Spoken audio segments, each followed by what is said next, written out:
You've been a CEO for a long time now. I always enjoy getting your thoughts on and your wisdom on what you've learned so far. What advice for the listeners would you give on, being a great CEO? What do you think makes a great CEO? And then maybe you could spin that into even some tips on first-time younger CEOs, if you don't mind talking just a little bit about that. Sure. I'd probably start, Steve, by saying that at least from my personal experience as a CEO, being successful as a CEO really starts with being able to attract, develop, and lead a team. I think that, and I have seen this, people that try to do everything, people that they don't try to do everything, if they try to micromanage what others do, I've literally never seen that work. I'm Right. sure there is a business in which you can stand over someone's shoulder and, figuratively beat them with a stick, but I'm not in that world, and I've never seen that. In my world, which is more startups and tech, where I've been successful, where I've seen others being successful, it starts with that attracting a team. And I think attracting a team, there's a few elements to that. One element of it is, I don't think you can attract a team of any kind, or at least you can't attract the right team, unless you have the ability to distill down what it is you want to do in simple terms, and to be able to communicate that, Steve, in a passionate and compelling way. To me, that's what will allow you to start attracting a team and building a team. It's your personal ability to understand the business that you want to pursue, distill it down to simple terms, to be able to communicate it in simple terms, and to demonstrate in how you communicate your passion for it. I see that as attracting the right team members.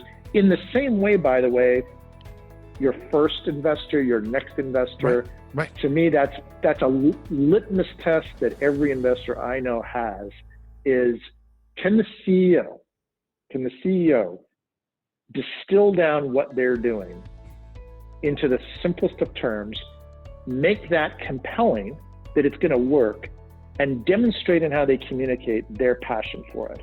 And the more you can, the more you can bring people like that to the table around you, the more compelling that is to investors. It's one thing to say, I'm Mike Hopkins, I figured out this business, I can distill it down into a sentence, I can communicate it with passion, but I can't attract anyone else. Well, no one wants to invest in that because there's very severe physical limits to what I can do.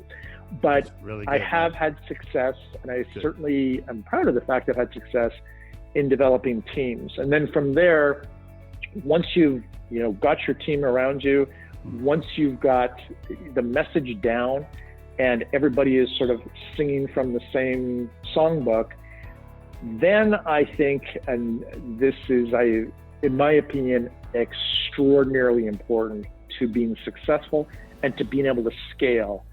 You've got to have team members that are wired to be independent, accountable, like they want authority, they want responsibility. Yes, great team members, but to me, if you want to be in tech, if you want to scale quickly, you just need that. You need people that they get the vision, they totally understand it, they're responsible for this area, and they go and they build their own team and they integrate it with the other teams, but they are running that thing like they're a CEO themselves in their area. And that's when I've put together companies, when I've hired people, it's what I always have in mind.